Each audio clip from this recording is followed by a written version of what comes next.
Between 1630 and 1640, 20,000 English men, women, and children crossed the Atlantic. They weren't criminals or desperados. They were families, carpenters, merchants, farmers, ministers, abandoning comfortable lives for the wilderness. They came to build a city upon a hill. Instead, they built America's cultural DNA: individualism, capitalism, moral certainty, and genocidal expansion. This is how the Puritan migration reshaped the New World. By 1629, Puritans in England faced a choice: submit or flee. King Charles I, crowned in 1625, was systematically dismantling Puritan influence. His vision for England was hierarchical, ceremonial, and intolerant of religious dissent. He appointed William Laud as Bishop of London in 1628, later Archbishop of Canterbury in 1633. Laud was everything Puritans despised. He loved elaborate church rituals, insisted on Anglican conformity, and saw Puritan simplicity as dangerous rebellion. Laud's campaign began immediately. Puritan ministers who refused to wear vestments or follow the Book of Common Prayer were suspended, fined, or imprisoned. Church courts prosecuted those who skipped Anglican services. The Court of Star Chamber, a royal tribunal without juries, handed down brutal sentences for religious dissent. Some Puritan ministers had their ears cut off for preaching against Anglican practices. Others were branded on the cheeks. Still others were locked in pillories for days, then imprisoned indefinitely. The economic situation was equally grim. England was in depression. The cloth trade, backbone of the economy, had collapsed due to European wars and competition. Unemployment soared. The Enclosure Acts accelerated as wealthy landowners fenced common lands for sheep pasture, forcing tenant farmers off land their families had worked for generations. Displaced farmers flooded cities where there was no work. Plague outbreaks swept through overcrowded towns. In 1625 alone, plague killed 35,000 in London, and war threatened. The 30 Years' War, 1618–1648, was devastating Protestant Europe. Catholic armies were winning. Things are winning. Puritans watched in horror as Protestant communities in Germany were slaughtered. Would England be next? To Puritans, the signs were clear. God was judging England for its sins. The Anglican Church's popish corruptions, the king's tyranny, the nation's moral decay, all invited divine punishment. Some Puritans tried political resistance. In Parliament, Puritan MP challenged the king's authority. In 1629, Charles dissolved Parliament and began 11 years of personal rule without legislative oversight. That was the final signal. Political resistance was dead. The only options were submission or escape. In 1629, a group of wealthy Puritan merchants and gentry formed the Massachusetts Bay Company.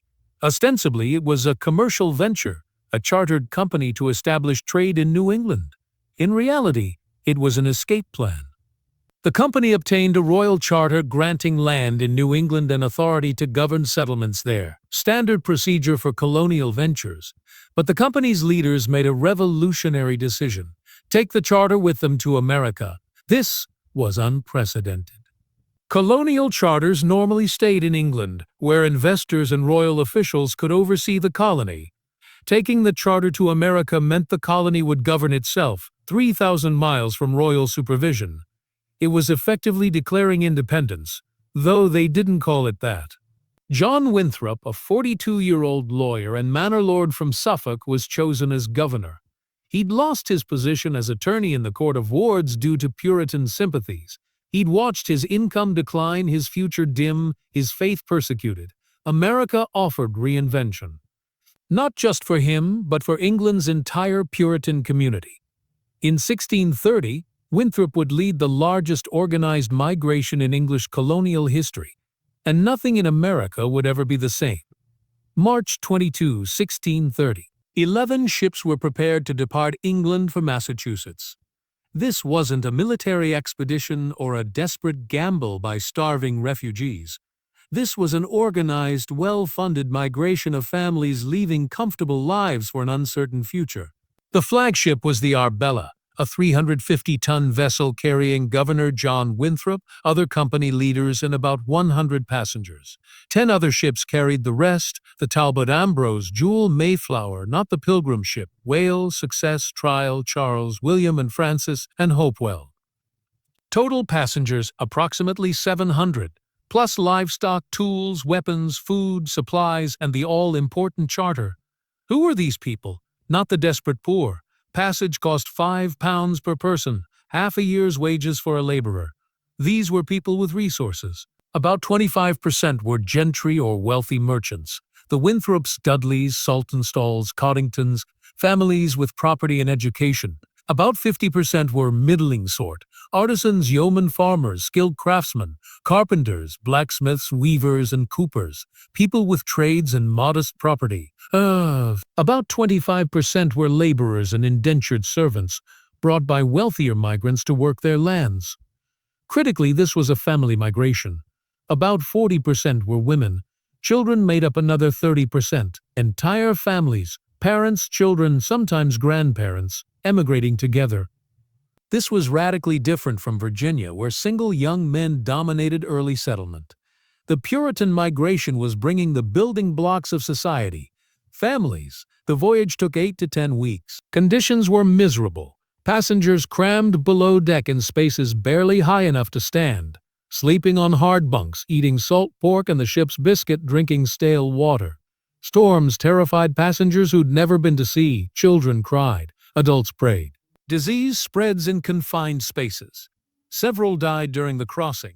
On April 8, 1630, somewhere in the mid-Atlantic, John Winthrop delivered, or wrote, historians debate which, the sermon that would define American identity for centuries, a model of Christian charity. The key passage: "We must consider that we shall be as a city upon a hill.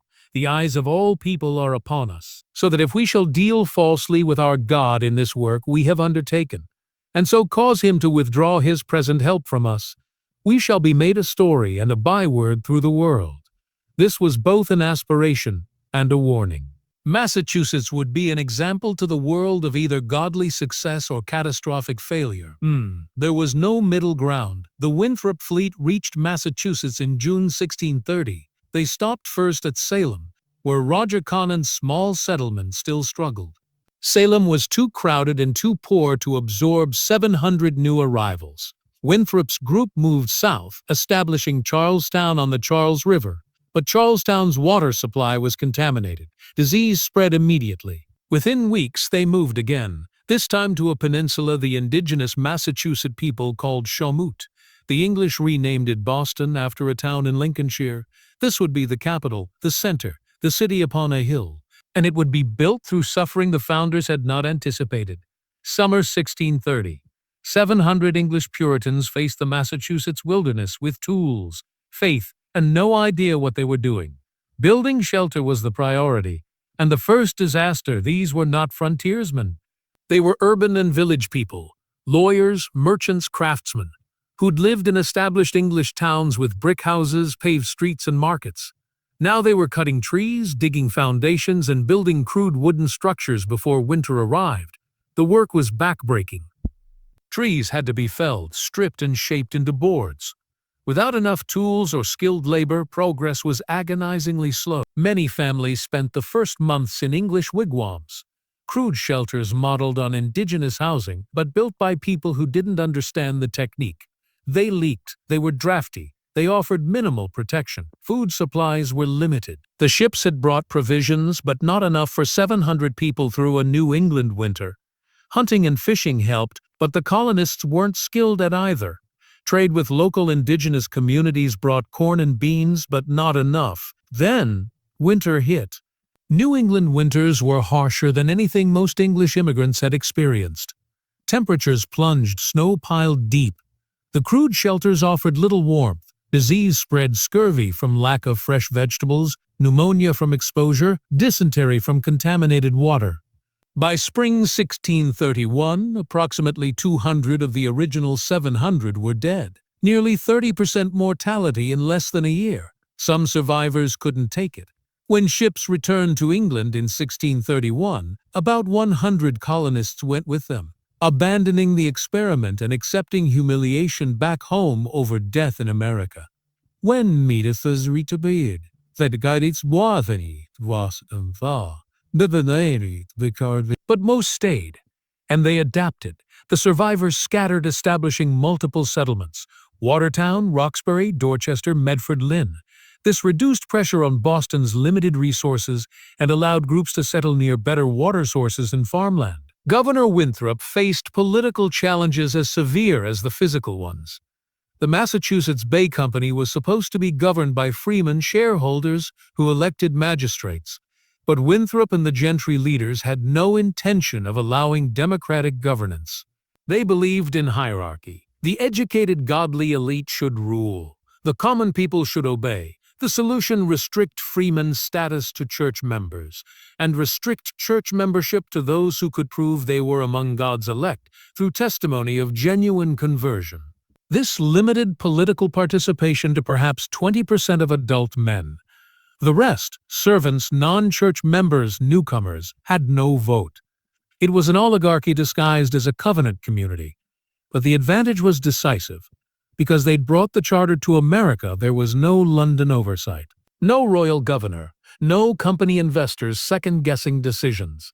Massachusetts governed itself, and governance meant enforcing Puritan orthodoxy. Laws were established: mandatory church attendance, Sabbath restrictions, and moral regulation. The theocratic framework pioneered in Salem was now imposed colony-wide. The compact was clear: conform religiously and you'll have economic opportunity and political voice. If you're a church member, dissent and you'll be expelled. By late 1631, Massachusetts had survived its founding crisis. The death toll had been horrific, but the survivors had established permanent towns, a functioning government, and an agricultural base. They were ready for the next wave. And it was coming, larger than anyone anticipated. In 1631, the trickle became a flood. 2,000 Puritans arrived in Massachusetts that year. In 1632, another 3,000. By 1635, the total population exceeded 11,000. This was explosive, unprecedented growth. No other English colony had experienced anything like it. Why the surge? First, Winthrop's propaganda. He wrote carefully crafted letters to England, describing Massachusetts as a land of opportunity. He downplayed the death toll, emphasized the fertility of the soil, and promised religious freedom for Puritans. His letters circulated among Puritan networks in England. Ministers read them to congregations. Families passed them around. Massachusetts became the destination for Puritans seeking escape. Second, conditions in England worsened. King Charles's personal rule grew more authoritarian. Archbishop Laud's persecution of Puritans intensified. Economic depression deepened. By 1633, thousands of Puritan families were actively planning emigration. Third, the migration created a chain reaction. Early emigrants wrote home, "Come join us, bring your family, your skills are needed, land is available." Families followed relatives, entire congregations followed their ministers. Villages in England transplanted to Massachusetts, maintaining social bonds across the ocean. The ships came constantly. Spring through fall, dozens of vessels carrying hundreds of passengers each. The new arrivals founded new towns at a staggering pace. 1631. Cambridge called Newtown initially. 1633. Ipswich, Dorchester expanded. 1634. Dedham, Concord. 1635. Springfield, Weymouth. Hingham. Each town followed the same pattern. 30 to 100 families would petition the general court for a land grant. Once approved, they'd select a site near water, establish the town center with a meeting house and common land, distribute house lots, and allocate farmland. Within months, a functioning town existed with church, government, and economy. The system was self-replicating. Each new town generated demand for goods and labor, attracting more immigrants who founded more towns. The indigenous peoples watched this expansion with growing alarm. The Massachusetts, Pawtucket, and Nipmuc nations had been devastated by plague in the 1610s. Their populations had collapsed from perhaps 20,000 to maybe 2,000. They'd initially tolerated English settlement. The early numbers were small, trade was beneficial, and the English seemed willing to coexist. The But by 1633, English colonists outnumbered indigenous peoples 5-1 in coastal Massachusetts. By 1635, it was 10-1. The land transfers accelerated. English purchases of indigenous land were often fraudulent, exploiting misunderstandings about ownership, getting signatures from individuals who didn't have authority to sell, or simply ignoring indigenous protests. Some indigenous leaders sold land because they saw inevitability. Better to get something than lose everything.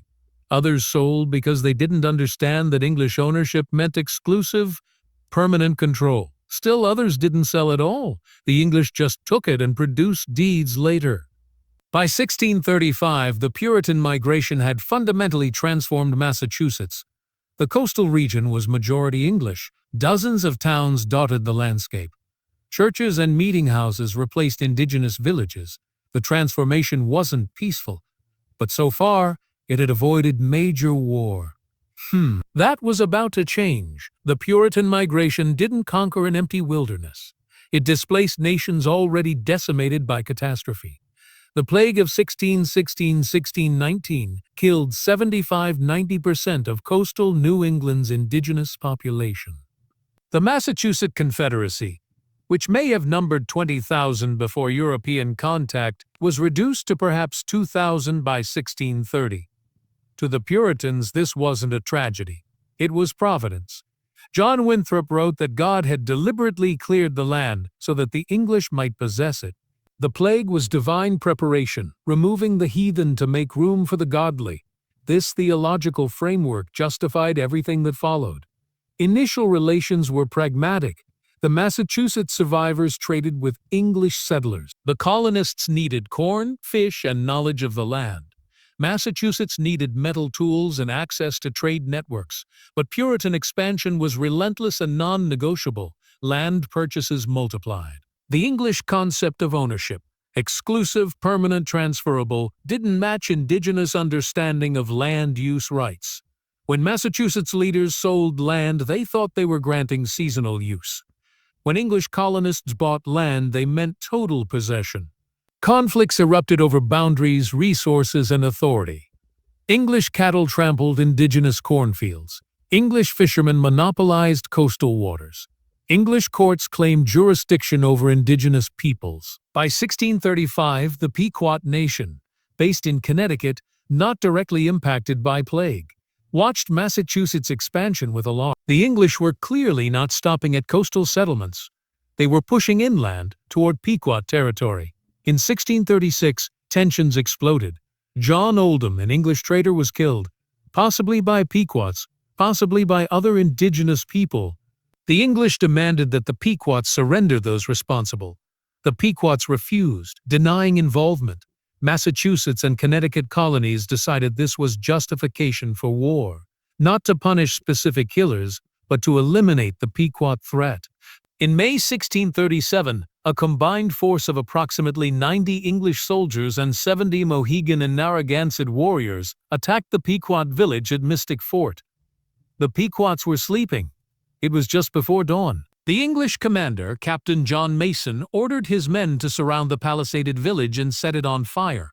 As the Pequots fled the flames, English soldiers shot them. Men, women, children, no distinction. Those who tried to fight were killed. Those who surrendered were killed. Those who surrendered were killed. Those who ran were chased down and killed.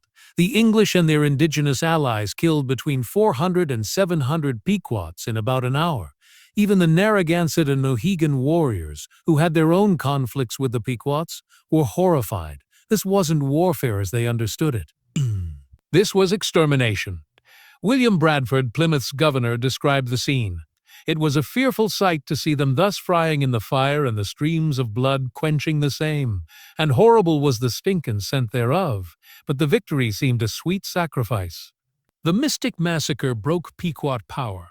Survivors were hunted for months, some were executed, others were enslaved and sold to Caribbean plantations. The Pequot Nation was declared dissolved, its name forbidden to be spoken. The message to all indigenous nations in New England was clear. Resistance will be met with destruction. The Puritan migration had demonstrated it would not be stopped by negotiation, resistance, or moral limits. God had given them this land, and they would take it. The Puritan migration created a paradox. People fleeing religious persecution became enthusiastic persecutors.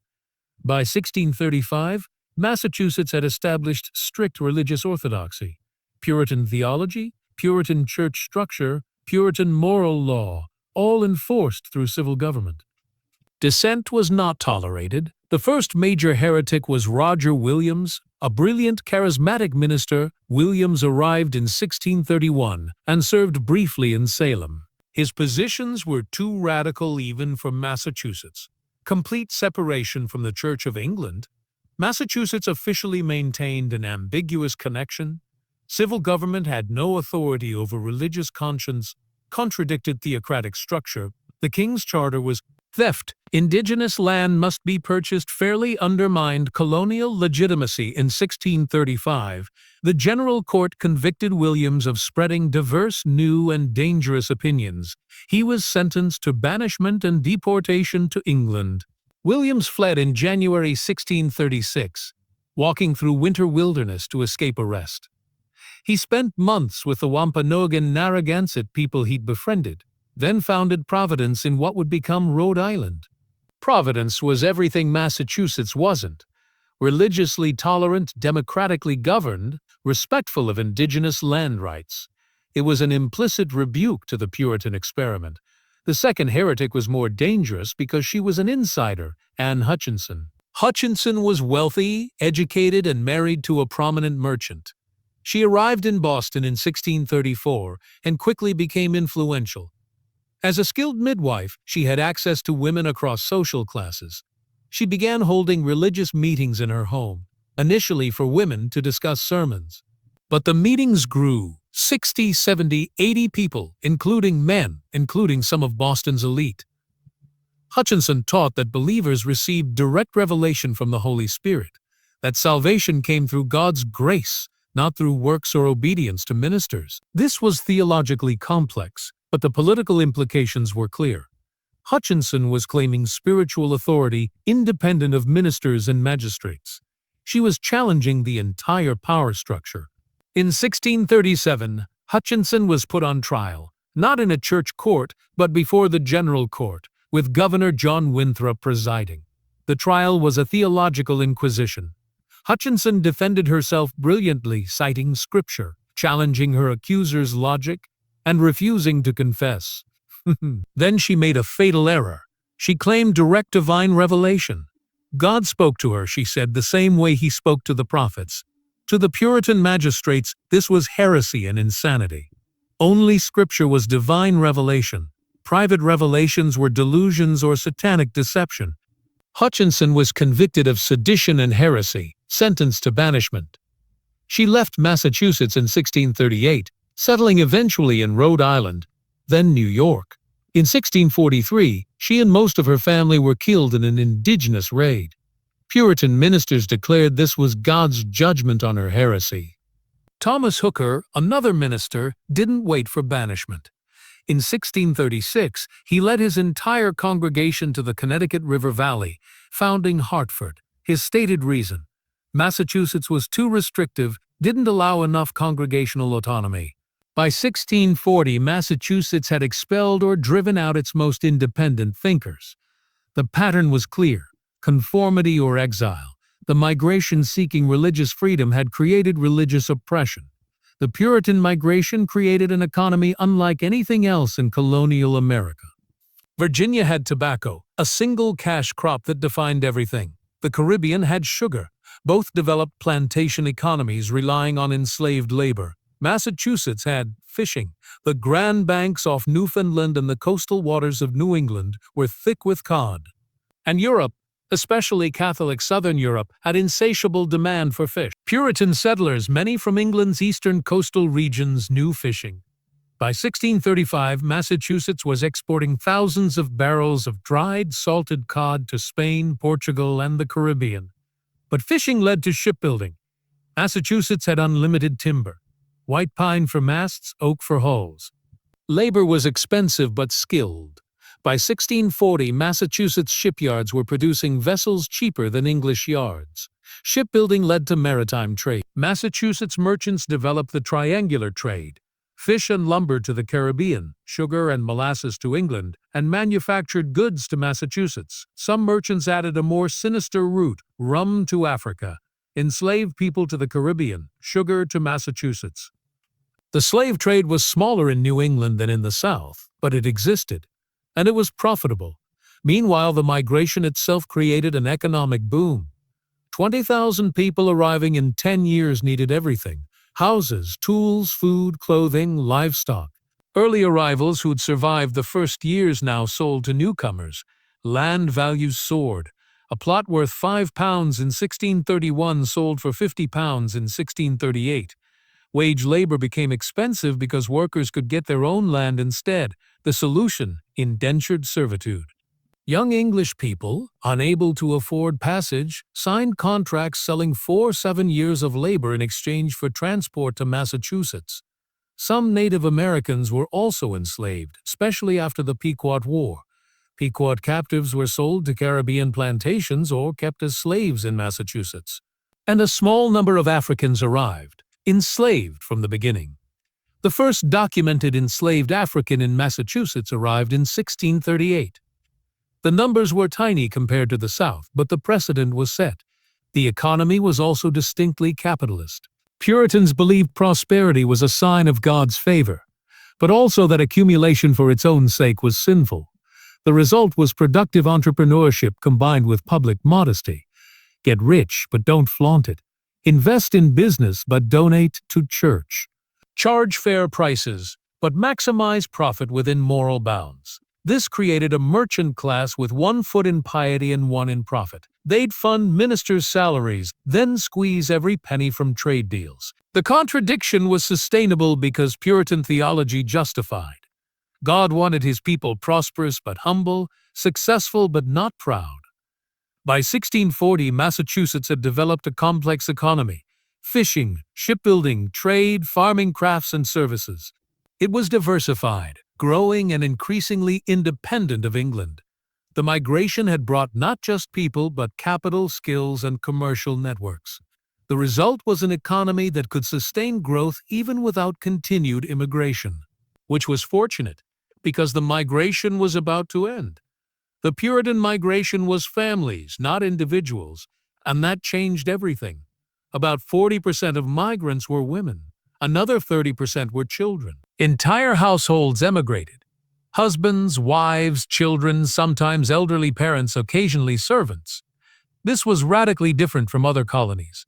Virginia in the 1620s was 80% male.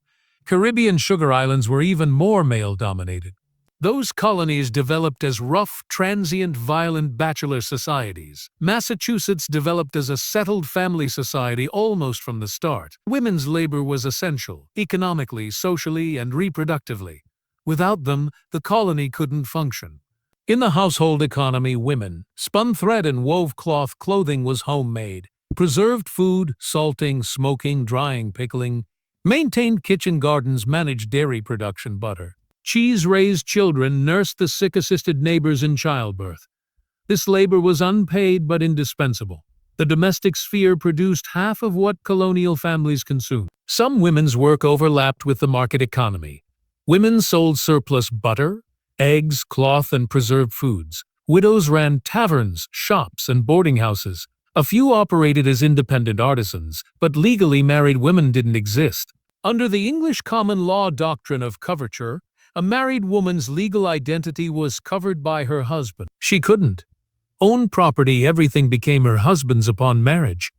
Sign contracts, sue or be sued, keep wages from her own labor, write a will without the husband's permission. If she owned property before marriage, it transferred to her husband. If she earned income, he collected it. If she were injured, he filed the lawsuit.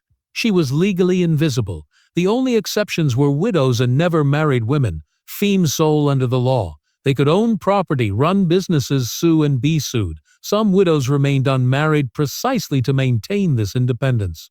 But economic and social pressure pushed most to remarry quickly. Women had no political rights. They couldn't vote, hold office, or speak in church. Town meetings were male only. Political participation was restricted to male church members. Women could be church members if they testified to genuine conversion, but even as church members they remained silent. Men spoke for them. The Anne Hutchinson trial revealed how threatening female religious authority was. Hutchinson's crime wasn't just theological, it was gender transgression. She taught men, she claimed authority, she challenged male ministers. Governor Winthrop made this explicit during her trial. "We do not mean to discourse with those of your sex." Women who violated boundaries faced severe punishment. In 1638, Dorothy Talby was hanged for murdering her child.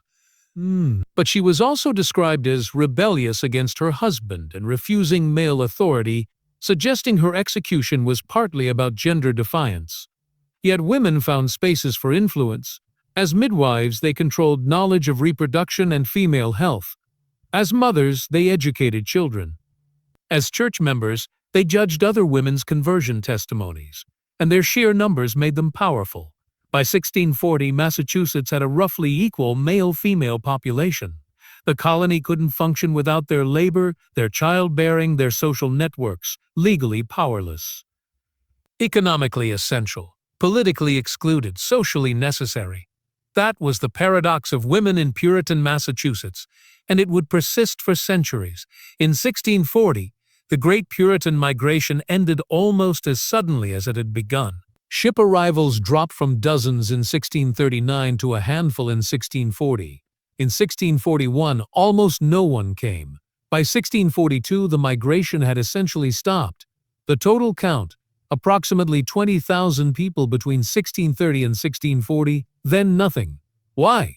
The English Civil War.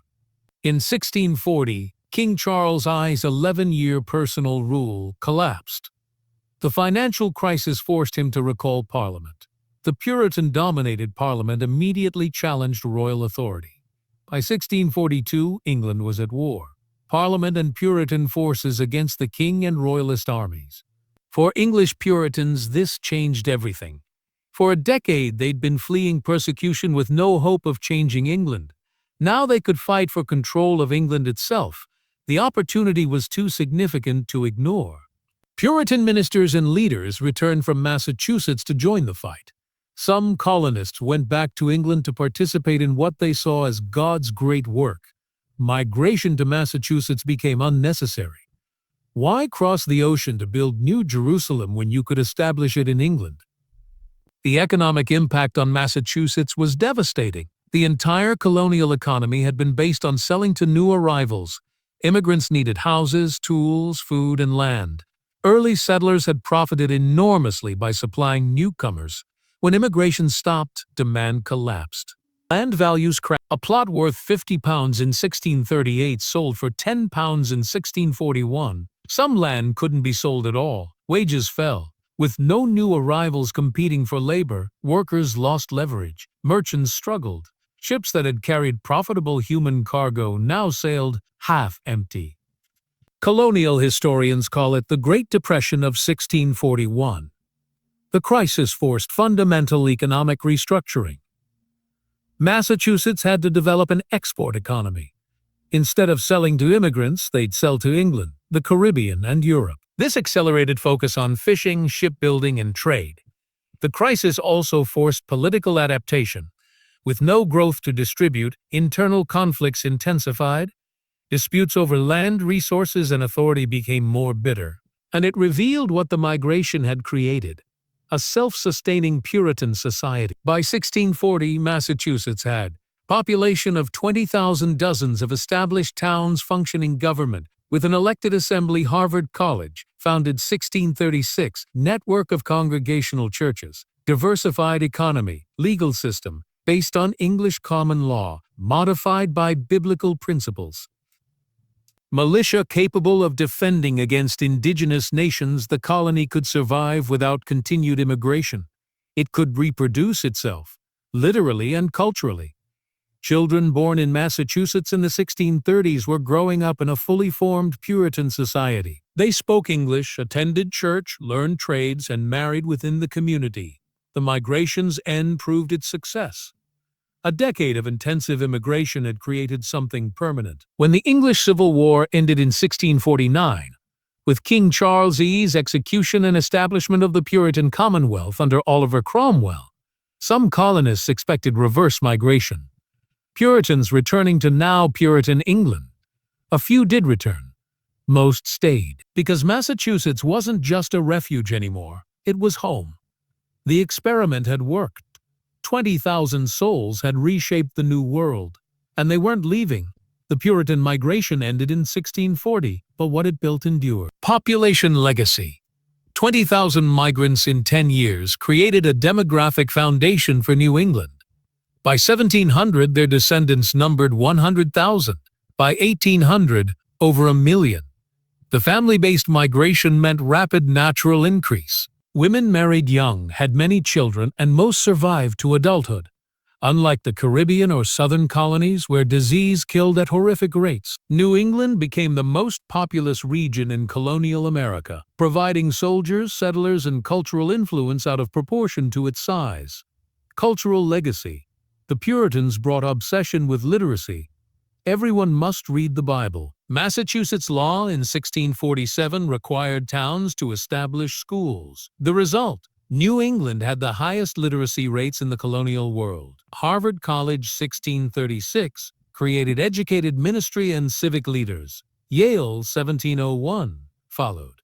The tradition of the educated elite governing continues. The town meeting, local democratic governance for church members, became a template for American participatory democracy. Limited exclusionary, but real the work ethic. Puritans believed labor was a godly calling. Idleness was a sin. Prosperity was God's favor. This became American capitalism's cultural foundation. Economic legacy. Puritan New England developed market capitalism from the start. No feudal land tenure. No aristocracy. Property was bought, sold, and inherited. New England ships carried rum to Africa, enslaved people to the Caribbean, and sugar to New England. Puritan merchants profited from slavery while condemning it morally. The contradiction was sustainable. Slaves were elsewhere, profits were here. Indigenous legacy, catastrophic. The Puritan migration displaced, killed, or subordinated nearly every indigenous nation in southern New England. The Pequot War demonstrated the English willingness to use genocidal violence. King Philip's War, 1675–1676, finished the job, killing thousands of indigenous people, enslaving survivors, and destroying independent indigenous power in the region. By 1700, indigenous peoples in Massachusetts were confined to praying towns, subordinated to English authority, and their populations had been reduced by 90%. Religious legacy. The Puritans came seeking religious freedom for themselves. They denied it to others. Catholics, Quakers, Baptists, and Anglicans all faced persecution. But their insistence on covenantal community, individual faith, and scriptural authority shaped American Protestantism permanently. And their failures, persecution, witch trials, theocratic overreach, provided cautionary tales that influenced the founders to separate church and state. Ideological legacy, city upon a hill. John Winthrop's phrase became American exceptionalism. The idea that America has a special divine mission, that the world watches us, that we're morally superior, that's the Puritan legacy. Manifest destiny. The belief that God gave us this continent, that westward expansion was divine will, came directly from Puritan theology that God cleared the land for his people. The contradictions built into Puritan society: freedom and oppression, community and individualism, godliness and profit, democracy and exclusion, became America's contradictions. We're still living in the world that 20,000 Puritans built between 1630 and 1640. Their work ethic drives American capitalism. Their educational values built American schools. Their religious certainty shapes American politics. Their genocidal expansion set the pattern for continental conquest. Their eduate, and their city upon a hill still shines and casts a shadow.